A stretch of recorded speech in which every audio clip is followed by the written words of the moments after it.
welcome to Spiritual Cookies number 5. Let's talk about generosity. Being generous means that you give to others. You share without expecting anything in return. For example, if you have a bunch of cookies and you're hanging out with your friends, you can give cookies to your friends. You can also be generous by giving your time. If you help someone with their homework or chores, that is being generous with your time.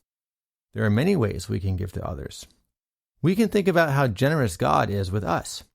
He has given us this whole beautiful world. He takes care of us. He has given each of us special talents and abilities. When we need help, we can pray to Him and He will hear our prayers. So in the same way God is generous with us, we can strive to be generous with others. Let's look at the quote. To give and be generous are attributes of mine. Well is it with him that adorneth himself with my virtues. Okay, so the word attribute. An attribute is a word you use to describe something. If a rose is beautiful, then beauty is an attribute of the rose. Generosity is an attribute of God. That means God is generous. And the word adorn. That's like to wear or decorate something. Like a king or queen might adorn themselves with crowns and jewels. Or for a party, you might adorn the room with decorations.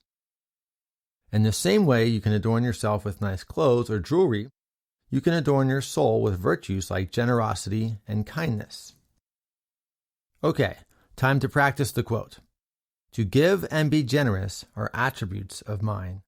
Well is it with him that adorneth himself with my virtues. Now try to say it with me. To give and be generous are attributes of mine. Well is it with him that adorneth himself with my virtues. All right, that's it for this episode of Spiritual Cookies. Let's all do our best to be kind and do good.